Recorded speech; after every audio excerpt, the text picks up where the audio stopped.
बिस्मिल्लाहिर्रहमानिर्रहीम। आज के प्रोग्राम के साथ मैं हूँ नसरुल्लाह मलिक। नाज़रीन, साबिक़ वज़ीर-ए-आज़म और पाकिस्तान तहरीक-ए-इंसाफ़ के सरबराह इमरान खान साहब पुरुम्मीद हैं और वो ये दावा कर रहे हैं कि अगले 6 या 8 हफ़्तों में इलेक्शन का ऐलान हो सकता है।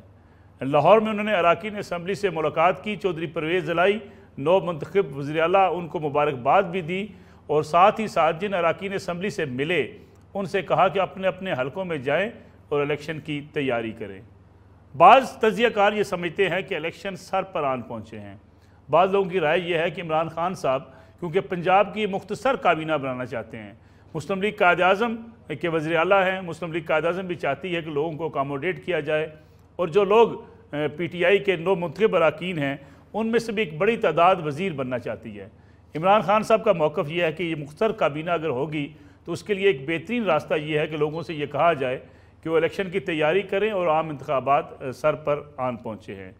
क्या वाकई आम इंतखाबात सर पर आन पहुँचे हैं या इमरान खान साहब दिलासा दे रहे हैं अपने उन अरकान असम्बली को जिनको अभी काबीना में एडजस्ट नहीं किया जा सकता? क्योंकि इमरान खान साहब ने एक फ़ैसला किया और फैसला ये था कि जिस भी वज़ीर ने उस्मान बुज़दार साहब की हुकूमत में अच्छी कारकर्दगी का मुज़ाहरा किया उससे दोबारा वज़ारत में लिया जाएगा, बाकी लोगों को वज़ारतें नहीं दी जाएंगी।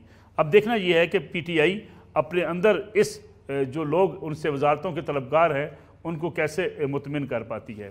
दूसरी तरफ मुल्क की इकानमी की सूरत हाल मुसलसल दबाव के अंदर है।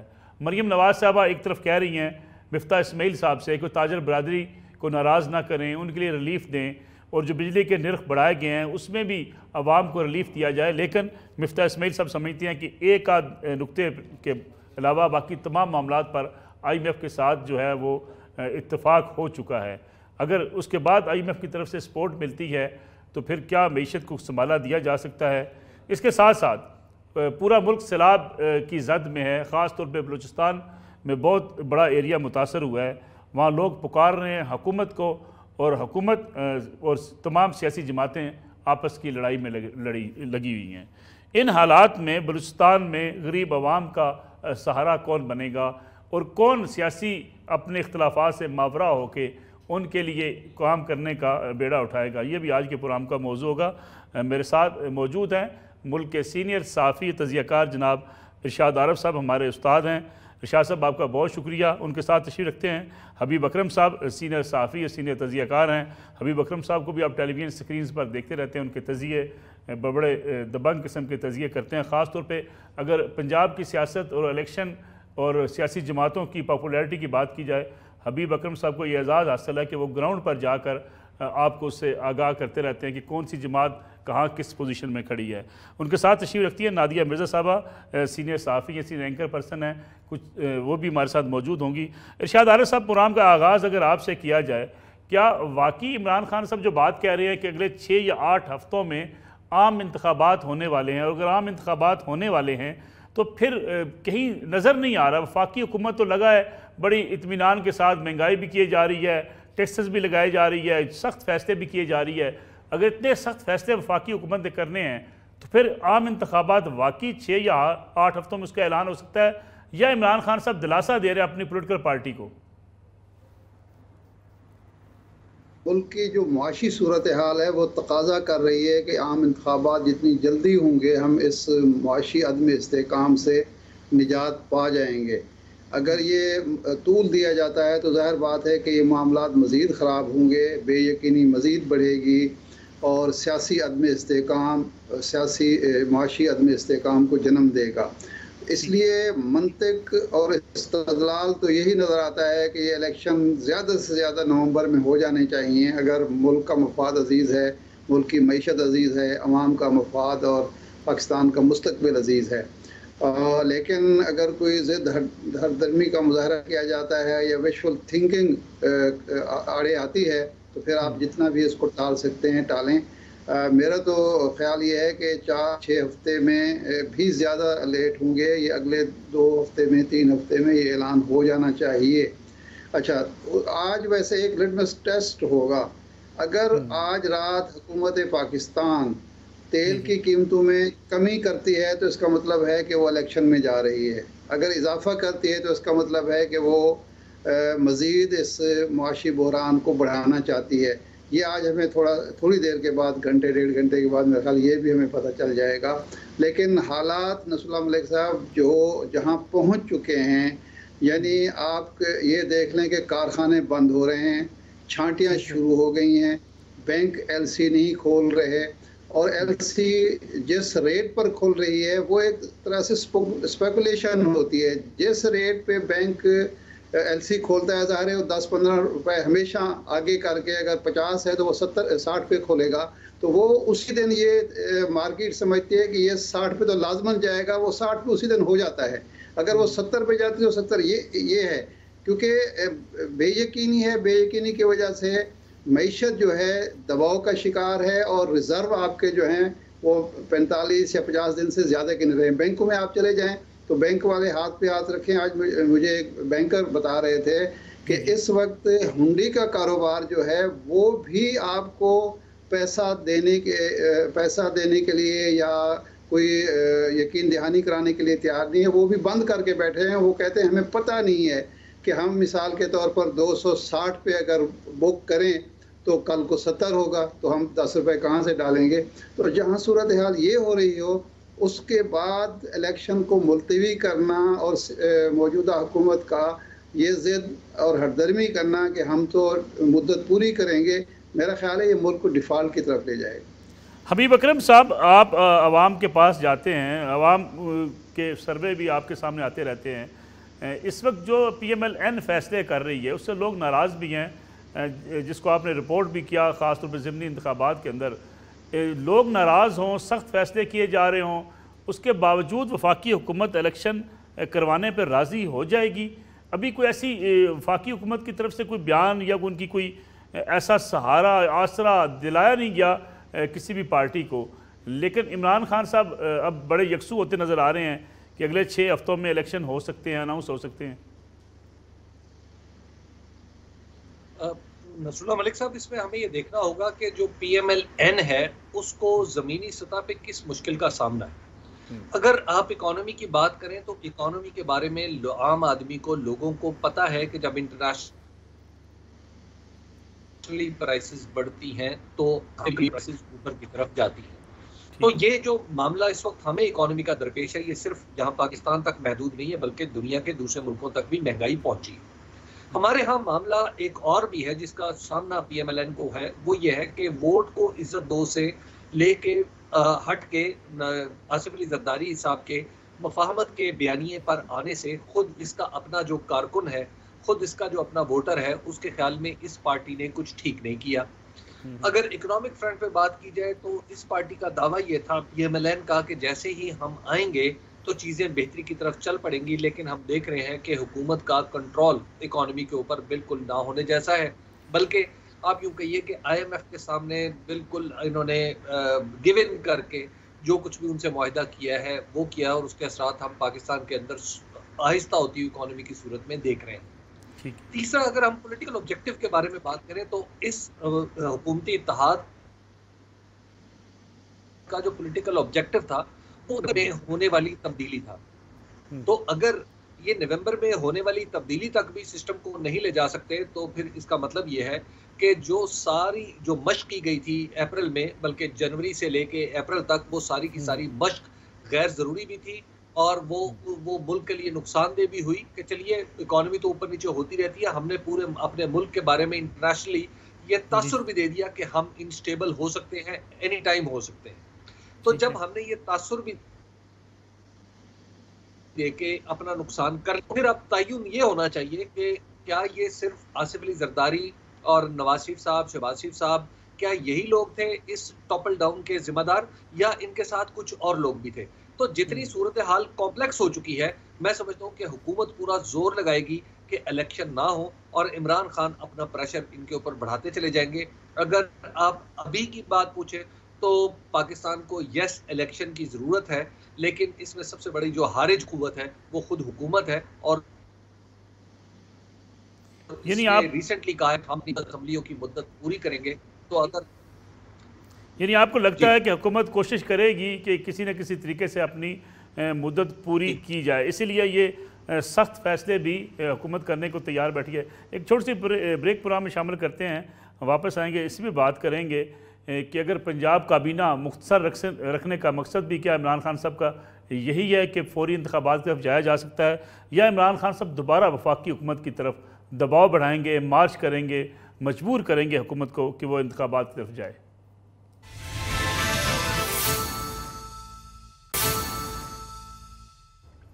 पूरा में एक बार खुश आमदेद इरशाद आरिफ साहब। कहा जा रहा है कि इत्तेहादी जमातों का एक मंगल को इजलास होगा जिसमें मिफ्ता इस्माइल साहब इत्मीनान दिलाएंगे अपने तमाम जमातों को, उनसे सवालों जवाबात भी किए जाएंगे। अगर वो मुतमिन कर पाए तो फिर तो इलेक्शन की तारीख नहीं दी जाएगी, अगर वो इत्मीनान न दिला सके तो इलेक्शन की तारीख दी जा सकती है। इस सूरत हाल में इमरान खान साहब के पास ऑप्शन क्या होगी? 4 जगहों पे उनकी हुकूमत है, पंजाब KPK के अंदर, गिलगित बल्तिस्तान और आज़ाद कश्मीर। इमरान खान साहब एक नया मार्च कर सकते हैं हुकूमत के ख़िलाफ़? मेरा ख्याल है मार्च की ज़रूरत नहीं पड़ेगी। देखें, ये जो मिफ्ता इस्माइल साहब वहाँ जो भी गुफ्तगू करेंगे कोई ऐसी नई बात तो नहीं होगी। एक है ज़मीनी हकीकत जो सबको नज़र आ रही है, एक है आप चार्ट बना के और एक लैपटॉप सामने रख के और उस पर एक जो होती है शोबदाबाजी वो करें कि जी ये हो जाएगा, वो जाएगा। कहाँ से हो जाएगा? अगर आपको मिफ्ता इस्माइल साहब जून से हमें यकीन दहानी करा रहे हैं कि अगले 24 घंटे में IMF से मुआहदा हो जाएगा, अगले 48 घंटे में 1 अरब 17 करोड़ डॉलर आ जाएंगे, अगले 72 घंटे में हम निकल जाएंगे जून से। और जून में कहा था शौकत तरीन साहब ने पहले हफ्ते में गालबन के जी अभी ये 2-3 महीने की बात है। शौकत तरीन जो इक़्तिदार में नहीं है, हुकूमत में नहीं है, उनकी बात दुरुस्त साबित हुई। मिफ्ता इस्माइल साहब ने जितनी डेट्स थी सारी गलत साबित हुई। अब हमें जो मालूम हो रहा है कि शायद ये 25 अगस्त के करीब जाके होगा, वो भी 1 अरब 17 करोड़ डॉलर हमें मिलेंगे। तो जब रिज़र्व आपके जो हैं, देखें जब ये हुकूमत गई है 23 अरब डॉलर के हमें मालूम है कि स्टेट बैंक और कमर्शियल बैंकों के मिला के 23 अरब डॉलर के थे, अब वो कोई 13-14 अरब डॉलर के रह गए हैं। और ये उस रकम से कम है ज़रवादला के ज़खायर जो परवेज़ मुशर्रफ के जाते वक्त थे। जब परवेज़ मुशर्रफ ने इक़्तिदार छोड़ा था उस वक्त 17 अरब डॉलर के हमारे रिज़र्व थे। 2008 की मैं बात कर रहा हूँ, यानी 14 साल बाद जो है हमारे रिज़र्व उस वक्त से कम हैं। तो इसको सिर्फ मिफ्ता इस्माइल साहब तकरीर के ज़रिए तो नहीं हक़ाइक़ की नफ़ी कर सकते। जो मसला है हुक्मरान इत्तेहाद का, अगर उनके ये वहम गुमान में है कि वक्त गुजरने के साथ साथ जो डैमेज है उसको कंट्रोल कर सकते हैं, सियासी फ़ायदे हम हासिल कर सकते हैं, तो ये गलत फहमी है बिल्कुल। ये किसी के अब बस में नहीं रहा। जिस तरह अभी अकरम साहब ने कहा, एक तो बैनुल-अक़वामी हालात हैं, लेकिन सबसे ज़्यादा जो ये ख़राबी हुई है यहाँ बेयकीनी की वजह से है। 2 जो यूनिट हैं खैबर पख्तूनख्वा और पंजाब, वो इमरान खान के कब्ज़े में है। अब वफाकी हुकूमत जो है वो क्या कर लेगी, कहाँ से कर लेगी, कैसे कर लेगी, किसको रिलीफ देगी और किस तरह से रिलीफ? क्या उसके पास इतने वसाइल हैं कि वो बिजली की कीमतें कम कर सकें, पेट्रोल की कीमतें कम कर सकें, टैक्सेस कम कर सकें, जो उस पर बहुत ज़्यादा दबाव है। ताजर हड़ताल पे जा रहे हैं, ट्रांसपोर्टर हड़ताल पे जा रहे हैं, बाकी जो लोग हैं वो तैयार बैठे हुए हैं। तो ऐसी सूरत में इलेक्शन में ताख़ीर जो होगी, इमरान खान को तो फ़ायदा है और हुक्मरान इत्तेहाद को सबसे ज़्यादा नुकसान है, लेकिन इसके साथ पाकिस्तान का भी नुकसान हो रहा है, अवाम का भी नुकसान हो रहा है। जब आप इलेक्शन की तारीख का ऐलान करेंगे तो लोगों को ये एतमाद होगा कि ये 3 महीने के बाद इलेक्शन हो जाएंगे, नई हुकूमत हमारी मर्ज़ी की हुकूमत आ जाएगी और उसके बाद वो हमारे लिए बेहतरी करेगी। वो बात की बात है कि कर सकती है नहीं करती, लेकिन जो भी हुकूमत आएगी, खाए इनकी आ जाए या इमरान खान की आ जाए, वो एक एतमाद अवाम के अंदर पैदा करेगी। उस एतमाद की वजह से आज जिस शख्स के पास पैसा है वो पैसा रोक के बैठा है, या वो ज़्यादा से ज़्यादा इन्वेस्टमेंट डॉलर में कर रहा है। किसी आप शोबे में चले जाएं, हबीब अकरम साहब एक सर्वे ये भी करें कि किस शोबे में, रियल इस्टेट में कोई कारोबार हो रहा है, स्टॉक एक्सचेंज में किस तरह का कारोबार हो रहा है, बाकी जितने शोबे हैं मैन्युफैक्चरिंग के हैं, कोई और शोबे जितने हैं, कहाँ कारोबार हो रहा है, हर शख्स खौफ का शिकार है, परेशानी का शिकार है। इस मुल्क में सबसे ज़्यादा जो पैसा कमाया है रियल एस्टेट के बाद वो कार साज कंपनियों ने कमाया है, लेकिन वो अपने यूनिट बंद करके बैठे हुए हैं, और इसलिए कि उनको पता ही नहीं कि कल क्या होगा।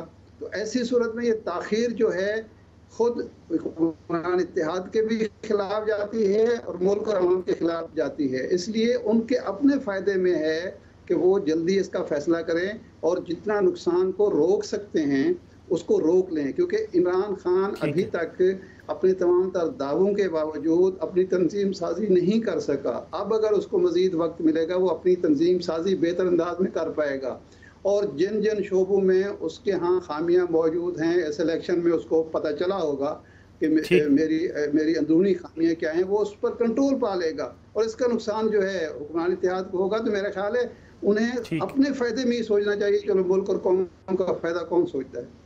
हबीब अकरम साहब, ज़िमनी इंतखाबात के रिज़ल्ट्स अपनी जगह पे, मुस्लिम लीग नवाज़ हो, पीपल्स पार्टी हो, पुराने सियासत के खिलाड़ी हैं, दाव पेच से वाकिफ़ हैं, क्या आपको लगता है कि वो गलत फ़ैसले कर रहे हैं? इंतखाबात को अगर वो 1 साल तक मज़ीद ताख़ीर कर लेते हैं, उसमें कामयाब हो जाते हैं, उनको फ़ायदा होगा या नुकसान होगा? मलिक साहब, इस वक्त जो सियासी सूरत हाल है वो तो ये बता रही है कि इमरान खान का रास्ता इलेक्शन के जरिए, और जितनी बड़ी शिकस्त इम्कानी तौर पर अगर राइट नाउ हम देखें तो PMLN को अभी रिसेंटली हुई है और पीपल्स पार्टी को हुई है, बल्कि PDM इत्तेहाद को हुई है ये ज़िमनी इंतखाबात में। अगर हम इसको आइंदा के इंतखाबात का दिबाचा समझ लें तो फिर आपके जो यानी जो हुकूमती इत्तेहाद है उसके सामने सवाए इसके कोई स्ट्रेटजी नहीं है कि वो डिले करते चले जाएं जनरल इलेक्शन को, ताकि ये इंतज़ार करें कि किसी एक मौके पर इमरान खान कोई गलती करें जिसका वो फ़ायदा उठा सके। मिसाल के तौर पे आप देखिए कि इमरान खान से एक पॉलिटिकल गलती इस्तीफ़ों वाली हुई है। वो उन इस्तीफ़ों की बुनियाद पे हुकूमती इत्तेहाद जो है वो कैसे खेल रहा है कि उसने सारे इस्तीफ़े कबूल नहीं किए, बल्कि सिर्फ चुन के वो 9 नशिस्तें जहां पर वो इलेक्शन जीत सकता है वहां पर उसने वो इस्तीफ़े कबूल किए हैं, जिसका ख्याल ये है कि अगर नंबर 2 यानी जहां पे PTI जीती हुई है, नंबर 2 और नंबर 3 के वोट अगर मिला लिए जाएं तो PTI के वोटों से ज्यादा होता है। इस प्रिंसिपल के ऊपर वो 9 इस्तीफे कबूल। तो ये मामला अगर आप देखिए ना, 2 महीने के लिए उन्होंने PTI को एंगेज कर लिया, इसी तरह बीच में आके अब दोबारा बात चलना शुरू हो गई है कि वो कुछ 10-12 इस्तीफे बिल्कुल सितंबर में जब जाके एक तरफ ज़िमनी इलेक्शन हो रहा होगा तो जाके मजीद कबूल कर लेंगे, इसी तरह फिर इन्हें 2 महीने मिल जाएंगे। तो वो PTI को इंगेज करना चाह रहे हैं कि हम इनके ऊपर वजन डालते चले जाएं ज़िमनी इलेक्शन का, और कहीं ये गलती करें वहां पे फिर हमारी बात बनेगी। अगर IMF की वजह से डॉलर कुछ नीचे आ जाता है, इंटरनेशनली कुछ जो कमोडिटी प्राइसेस का सुपर साइकिल है वो कहीं नीचे की तरफ आ जाता है, तो वहां पे हमें मौका मिलेगा और हम इलेक्शन में चले जाएंगे। तो नादिया मिर्जा साहब, ये हिकमत अमली है, ये हिकमत अमली हो सकती है। नादिया मिर्जा साहबा, क्या इमरान खान साहब अवामी प्रेशर डेवलप करेंगे अब हुकूमत के ऊपर जल्द अज जल्द इंतखाबात के लिए? हबीब अकरम साहब कह रहे हैं कि हुकूमत की स्ट्रेटजी है इस्तीफ़े जो है वो फेजेस में मंजूर किए जाएं, जिसकी वजह से इमरान खान साहब को एंगेज किया जा सकता है। एक तरफ वो कैंपेन चला रहे होंगे, दूसरी तरफ दोबारा इलेक्शन आ रहे होंगे। क्या इमरान खान साहब दोबारा सड़कों पर आएंगे, या इमरान खान साहब तोक्को लगा के बैठ गए हैं कि कोई तीसरा फरीक मुदाखलत, सॉफ्ट मुदाखलत करेगा और इंतखाबात की तारीख मिल जाएगी? अच्छा, thank you very much Nasrul साहब। एक तो इमरान खान साहब सड़कों पर तो अभी है, उनको अभी वफाकी हुकूमत का कोई स्टेज पर फिलहाल मिला नहीं है, लेकिन बहरहाल जो बात यहाँ पे आप जो बात कर रहे हैं कि उनको थोड़ा सा इसके में माजी में थोड़ा सा हमें जाना पड़ेगा, क्योंकि अगर हम ये देखें कि इलेक्शन की अगर हम बात करें तो इत्तेहादी जमातों में इस हवाले से इत्तेफाक राय भरपूर तरीके से नहीं है। नवाज शरीफ साहब के हवाले से पहले दिन से ये खबरें आ रही हैं कि हुकूमत बनाने के वो हक में नहीं थे, और ऐसा ही जो लास्ट उसमें हुआ, नवाज शरीफ साहब सबसे ज्यादा मायूस इस वजह से हैं कि उनकी वापसी मुमकिन नहीं हो सकी, और वो भरपूर कोशिश करते रहे। उनकी ये प्रायोरिटी थी कि किसी तरह ये हुकूमत अगर बनती है और शहबाज शरीफ साहब वज़ीर आज़म बनते हैं तो वो कम अज कम मुल्क में वापस आ सके। वो मुल्क में वापस नहीं आए और नहीं आ सके, उसकी कुछ वजूहात मुझे किसी ने ऑफ द रिकॉर्ड ये भी बताई थी कि जिस डील के तहत वो गए थे उस डील में ये बात शामिल थी कि उन्होंने इस तरह से अपना कोई सियासी किरदार आगे अदा नहीं करना। ये बात की मैं बता जरूर सकती हूँ कि मुझे किसी ने बताई थी, लेकिन उसमें कितनी सदाकत है ये आने वाले वक्त में थोड़ा सा और क्लैरिटी हो जाएगी। फिलहाल इसलिए लग रही है कि अपनी हुकूमत होने के बावजूद वो वहां पर यहाँ पर पाकिस्तान में वापस नहीं आ सके। रह गई नए इंतखाबात की बात, तो इमरान खान साहब आज लाहौर में हैं और उन्होंने भी ये बात की है कि इंतखाबात किसी वक्त भी हो सकते हैं। अब टोटली डिपेंड ये करता है कि क्या परवेज, अगर वो एक तरीका उनके पास जो है वो यही है ट्रम्प कार्ड जिसको हम कहते हैं कि केपीके की गवर्नमेंट डिसॉल्व कर दें, पंजाब की गवर्नमेंट डिसॉल्व कर दें, लेकिन सिंध की गवर्नमेंट डिसॉल्व कराने के लिए ज़ाहिर वो खुद तो बात नहीं करेंगे, वो जो उनसे रास्तों में है वही उनसे बात करेगा। तो एक ऑप्शन उनके पास ये है, लेकिन सवाल यहाँ पर यह है कि चौधरी परवेज इलाही साहब ने जितनी मन्नतों मुरादों के बाद ये हुकूमत पाई है, क्या वो इतनी जल्दी हुकूमत तोड़ने पे रजामंद होंगे या रजामंद नहीं होंगे? दूसरा नादिया साहबा आज इमरान खान साहब ने तमाम जो अरकान असम्बली हैं उनसे भी कहा है, फिर परवेज इलाही साहब से कहा है कि जो पंजाब के तरक्याती मंसूबे हैं उनको मुकम्मल किया जाए, फोकस किया जाए, तमाम हलकों के अंदर जहाँ जहाँ डेवलपमेंट के काम शुरू किए जा सकते हैं उनको शुरू किया जाए।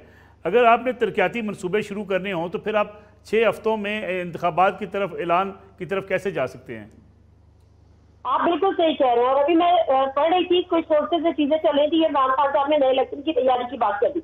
लेकिन मैं ये समझती हूँ, पंजाब में आप बेहतर समझते हैं कि अगर आप एक कंपैरिजन कर लें उस्मान बुज़दार के दौरे हुकूमत का और उससे पहले जो परवेज इलाही साहब वज़ीर आला थे उनके दौरे हुकूमत का, बहुत फर्क है। यकीनन हम उस्मान बुज़दार से तो हमें तवक्कुआत भी नहीं थी, तो जो तवक्कुआत थी वो पूरे क्या करते, लेकिन जो परवेज इलाही साहब हैं वो कम अज कम 3.5 साल में वो देख चुके हैं कि यहाँ पे हुक्मरानी क्या रही है या कर्जे हुक्मरानी क्या रहा है। तो एक तो सबसे बड़ी जरूरत यही है, जो पीटीआई ने सबसे बड़ी गलती की थी, अभी मेरा ख्याल आपके पैनल पे कोई बात भी कर रहा था कि पार्लियामेंट से बाहर हो गए, सबसे बड़ी गलती उन्होंने ये की थी। और इतना जो माशी सूरत हाल है, इलेक्शन अगर हो भी जाते हैं और पीटीआई की हुकूमत आ भी जाती है, माशी सूरत हाल अभी भी उनसे हैंडल नहीं होगी। 3 वज़ारत वज़ीर खजाना उन्होंने बदले थे अपनी 3.5 साल दौरे हुकूमत में, माशी सूरत हाल उससे इतनी वर्ष नहीं थी जितनी अब है। तो बेहतर तो खान साहब के लिए या पीटीआई के लिए इस वक्त यही है कि आप अपना एक रोल मॉडल तश्कील दें, एक अपना आप डिलीवर करें जो पंजाब में 3.5 साल में डिलीवर नहीं हो सका, जो डेवलपमेंट नहीं हो सकी वो आप करें। कारकर्दगी की बुनियाद पर अगर आप जो वोट आपको पढ़ने जा रहा है, अगर पढ़ता है वो आपकी 3.5 साल कारकर्दगी की बुनियाद पर नहीं पड़ता। 5 साल अगर आप हुकूमत करके निकलते तो शायद वो हालात ही नहीं होते, क्योंकि कारकर्दगी आपकी नहीं थी। तो ये तो मैं कहती हूँ कि कोई अल्लाह ब्लेसिंग थी कि आप कारकर्दगी ना होने के बावजूद भी इसका तमाम आपके साथ है। तो मेरा ख्याल है आप अपने आप को भी थोड़ा सा अपने रिफॉर्म करें और अपनी प्लानिंग को, अपनी तमाम चीजों को रिविजिट करें, डेवलपमेंट कराएं, पंजाब को एक जिसको हम कहते हैं कि रोल मॉडल के तौर पर पेश करें, केपी को रोल मॉडल के तौर पर पेश करें और इस अपने बयानी के साथ साथ इसको कंटिन्यू करते हुए जो परफॉर्मेंस है, जो गवर्नेंस है, इस दफा उसकी बुनियाद पर भी वोट लेने की कोशिश करें। नादिया साहब, एक और कमर्शियल ब्रेक प्रोग्राम में शामिल करते हैं, वापस आते हैं कुछ देर के बाद। प्रोग्राम में एक बार फिर खुश आमदीद। इरशाद आरिफ साहब, 2-3 क्वेश्चन मुझे आपके सामने रखने हैं, चूँकि प्रोग्राम का वक्त बड़ा कम रह गया है। मैं चाहता हूँ इस पर क्विकली अगर रिस्पांस कर दें आप इस पर। पहली बात तो ये है कि क्या परवेज़ इलाही साहब पीटीआई की तवक्कुआत के ऊपर पूरा उतर पाएंगे, क्योंकि उनका अपना एक धड़ा भी है, उनकी अपनी ग्रुपिंग भी है, पीटीआई की अपनी तरजीहात हैं, कुछ वज़रा या वजारतों के मसले पर इख्तलाफात भी हैं। दूसरा, कोयटा, बलूचिस्तान, पूरा बलूचिस्तान, इंटीरियर पंजाब के जनूबी पंजाब, जगह जगह सैलाब से लोग बड़े मुतासर हैं। सियासी जमातें, हुकूमतें आपस में लड़ रही हैं, वो बेचारे बेयारो मददगार हैं।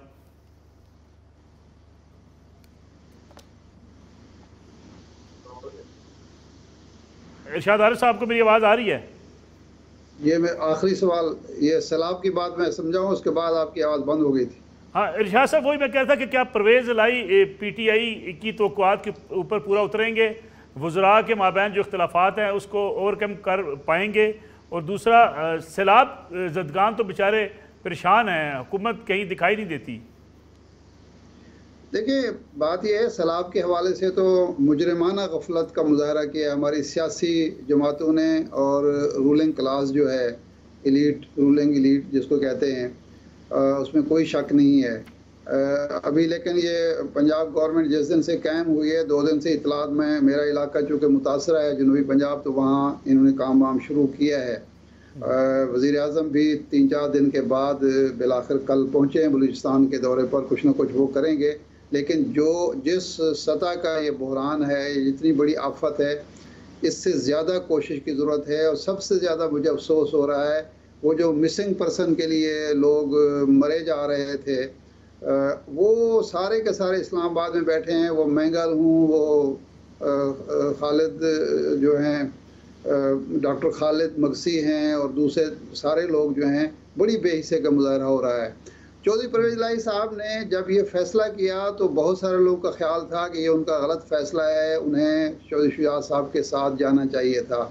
लेकिन बिलाखिर साबित हुआ कि चौधरी शुजात साहब का फ़ैसला गलत था और परवेज़ इलाही साहब का फ़ैसला दुरुस्त था।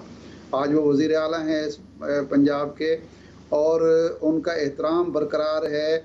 वो ख़ुद बता चुके हैं अपने दोस्तों को कि उधर से अगर वो वज़ारत आला की जो ऑफ़र थी कबूल करते तो उनके साथ क्या सलूक होने वाला था, क्या बातें हो रही थी शरीफ ख़ानदान में कि वज़ीर आला बना के इनके साथ क्या करना है। ये चीज़ें आपको भी इल्म में होंगी और हबीब अकरम साहब भी बता सकते हैं कि क्या बातें हुई थी। तो इस वक्त इमरान खान साहब जो हैं सियासत की ड्राइविंग सीट पर हैं। जो जो ये ताख़ीर होगी, जितने हरबे इख्तियार करेगी हुक्मरान इत्तेहाद, उसको अपना नुकसान करेगी। इमरान खान का मज़ीद नुकसान नहीं हो सकता। इमरान खान का इतना ही नुकसान हुआ कि उनकी वफाकी हुकूमत गिर गई, उससे ज़्यादा उनका कोई नुकसान नहीं हुआ। और जो उन्हें उसके बदले में मिला वो बहुत कहीं ज़्यादा है। उनसे सिलेक्टेड का इल्ज़ाम ख़त्म हो गया, उसकी पार्टी जो है उसको मुखालिफिन ने भी मान लिया। 2 सूबों में उनकी हुकूमतें मौजूद हैं आज भी। और 2 चीज़ें मैं ज़रूर कहना चाहता हूँ। एक तो ये कहा जाता है कि मौजूदा हुकूमत ने सख्त फैसले किए। कौन सा सख्त फैसला किया है? देखिए, ये तो कोई भी हुकूमत होती, पेट्रोल की कीमतें बढ़ती, उसने आगे बढ़ा दी थी। सख्त फैसला ये होता अगर मौजूदा हुक्मरान वाकई हुब्बुल वतनी का मीनार होते, कुतुब मीनार होते। सख्त फैसला ये होता कि ये ऐलान करते कि ज़रदारी साहब, शहबाज शरीफ साहब, नवाज शरीफ साहब, मरियम साहबा, बाकी जो लोग बैठे हुए हैं इक़्तिदार में, इनके बैरून मुल्क जायदादें हैं, बैरून मुल्क सरमायाकारी है, बैरून मुल्क बैंक बैलेंस है, वो रकम पाकिस्तान में लाते। वो 3-4 अरब रुपए तो, अरब डॉलर तो लाजमन होती। हम शायद इस तरह हाथ बांध के खड़े ना होते, बल्कि घुटने टेक के IMF के सामने न बैठे होते। यहाँ तो सरमायाकारी करते, ये नहीं कि आके कौमी खजाने में जमा करा देते। वो रकम यहाँ लाने का करते, ऐलान करते कि 1 साल तक कोई वजीर तनख्वाह नहीं लेगा, कोई पार्लियामेंटेरियन तनख्वाह नहीं लेगा। ऐसा तो कोई ना हुआ। ब्यूरोक्रेसी के मराद कम की जाती, कोई सख्त फैसला नहीं हुआ है। ये सारे फैसले अवाम के खिलाफ हुए हैं और इसमें भी डंडी मारी गई है बड़े पैमाने पर। दूसरा ये कि जी नवाज शरीफ साहब तैयार नहीं थे। नवाज शरीफ ने तो सारी डील की है। नवाज शरीफ साहब ही तो वो मेन प्लेयर थे इस डील के। तो ये भी एक खाम का अजीब बात है कि सारा मलबा आप शहबाज शरीफ साहब डाल दें।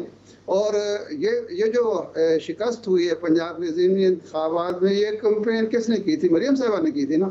शिकस्त तो बेसिकली उनकी है। इसमें शहबाज शरीफ और हमजा शहबाज कहाँ से आ गए? तो इसलिए हक़ाइक़ को तस्लीम करना चाहिए। मेरा ख्याल है कि अब इलेक्शन के अलावा कोई चाराकार नहीं रहेगा इत्तेहाद के पास। हबीब अकरम साहब, इलेक्शन कमीशन ऑफ पाकिस्तान के खिलाफ पंजाब असम्बली में करारदाद मंजूर होना, चीफ इलेक्शन कमिश्नर के मुस्ताफ़ी होने का मुतालबा करना, इस्टेब्लिशमेंट से इमरान खान साहब लड़ रहे हैं, उनके खिलाफ तनकीद कर रहे हैं, इदारे उनके निशाने पर हैं। इन हालात में इमरान खान साहब को पॉपुलैरिटी तो मिल सकती है, क्या मुश्किलात भी बढ़ सकती हैं? देखिए, मुश्किलात तो मेरा ख्याल उससे ज़्यादा बड़ी नहीं हो सकती जिनसे वो गुजर चुके हैं, और अंजाम भी उससे ज़्यादा बुरा नहीं हो सकता जो वो भुगत चुके हैं। तो लिहाजा अब ये कहना कि उनकी मुश्किलात में कुछ मजीद इजाफा होगा तो ये तरह मुश्किल है। लेकिन जहाँ साहब इदारों पर, यानी इलेक्शन कमीशन, मेरी मुराद है कि इलेक्शन कमीशन पर तनकीद है, मैं समझता हूँ उसका जवाज़ मौजूद है। उसकी वजह यह है कि इलेक्शन कमीशन के चंद फैसले ऐसे हैं जिनके ऊपर मेरे जैसे अदना तालिब इल्म भी सवाल उठाते हैं। मिसाल के तौर पे जब इलेक्शन कमीशन से अप्रैल में अदालत के अंदर बुला के पूछा गया कि आप इलेक्शन कब करवा सकते हैं, तो इलेक्शन कमीशन ने वहाँ पे कहा, चीफ इलेक्शन कमिश्नर ने लिख के दिया कि जनाब हमारे पास तो हम तो पहले ये करेंगे फिर वो करेंगे और उसके बाद इलेक्शन करवाएंगे, तो अक्टूबर तक इलेक्शन जा सकते हैं। गोया आपने मेरे सुपुर्द एक काम किया और जब काम का वक्त आया मेरी जिम्मेदारी थी कि मैं हर वक्त उस काम के लिए तैयार रहूं, लेकिन जब काम का वक्त आया तो मैंने आके कह दिया कि जनाब मैं तो वो काम नहीं कर सकता, मुझे तो मजीद वक्त है। तो गोया मैंने कॉन्स्टिट्यूशन को भी उसका भी एहतराम मलहूज नहीं रखा कि जो मुझे पाबंद करता है बतौर चीफ इलेक्शन कमिश्नर के कि मैं 60 दिन के अंदर अंदर खाली सीटों पर इलेक्शन करवाऊं और 90 दिन के अंदर टूट जाए तो मैं उसका इलेक्शन करवाऊं। तो एक तो मैंने ये किया, उसके बाद फिर मैंने फिर इलेक्शन कमिश्नर साहब ने, चीफ इलेक्शन कमिश्नर साहब ने ये भी किया कि किसी नामालूम कानून और किसी नामालूम मंतक के जरिए जो पीटीआई की 5 मखसूस नशिस्तें बनती थी उनको नथी कर दिया 17 जुलाई के इंतखाबात से। मुझे ये समझ नहीं आती कि अगर इलेक्शन कमीशन की ये अहलियत है कि उसे कानून की ये जाहिर व बाहिर दलील नजर नहीं आ रही तो फिर भी उसके ऊपर तनकीद जायज़ है, और अगर जानबूझ के ऐसा किया गया है तो फिर तो बदरजे ओला ये जायज़ है कि कोई भी बड़ी जमात जो मुतासरा फरीक हो उनके ऊपर तनकीद करे। और पाकिस्तान की सबसे बड़ी जमात जब ये तनकीद कर रही है तो मेरा ख्याल है इलेक्शन कमीशन को खुद सोचना चाहिए। ठीक है नादिया मिर्ज़ा साहबा, इलेक्शन कमीशन के जो चंद फैसले हैं वो वजह है इमरान खान साहब की लड़ाई के, कि या फॉरेन फंडिंग केस भी एक बड़ी वजह हो सकती है?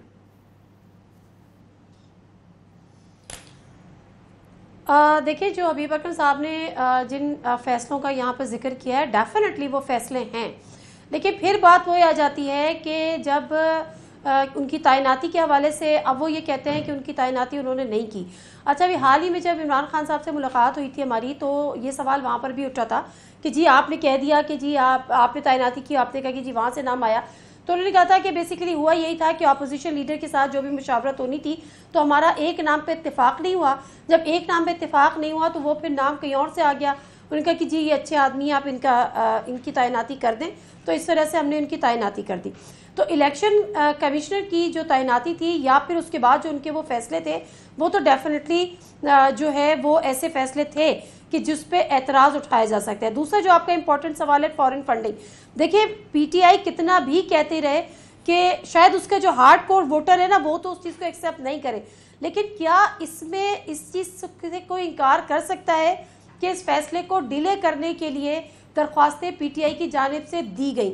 इसमें 11 के करीब ऐसे अकाउंट्स मौजूद हैं जिनको डिक्लेयर नहीं किया गया, और अगर ऐसा नहीं है तो फिर सबसे बड़ी बात यह कि डिले इलेक्शन कमीशन की वजह की तरफ से क्यों किया जा रहा है, इसके पीछे कौन है कि जी हालात मुल्क के ख़राब हो जाएंगे, मजीद अबतर हो जाएंगे, बेचैनी आ जाएगी, वो भी आपको पता है। लेकिन उससे बड़ी बात, जब मुझे अच्छी तरह से खास आपका एक स्टेटमेंट याद है, वो उन्होंने एक जलसे में बोला था कि उनसे ये सवाल करो कि जी तुमने चोरी की है, तुम चोर हो, तो आगे से बजाय इसके कि आप जवाब दें कि मैंने चोरी नहीं की या मैं चोर नहीं हूं, तो जवाब ये आता है कि जी तुम भी चोर हो।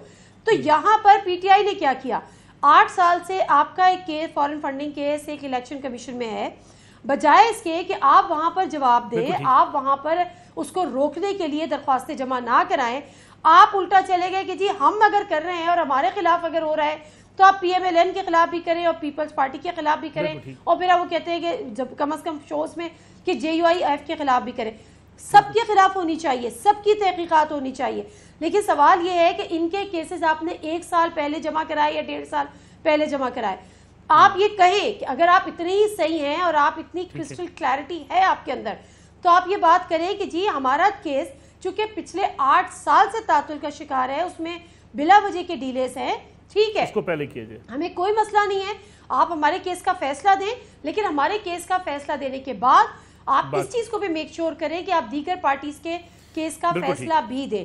तो यहाँ पर ये चीजें मुशाहिदे में यकीनन आई हैं कि जब फॉरेन फंडिंग केस का मामला जरा खबरों की जीनत बनता है, हेडलाइंस की जीनत बनता है, तो उसी के साथ साथ पीटीआई की तरफ से जो है वो ये मुहिम तेज हो जाती है, और फिर उस पर प्रेशर बिल्ड करने की भी आप उसको एक टैक्टिक कह सकते हैं। तो मैं तो कम अज़ कम इस बात से मुत्तफ़िक़ हूँ।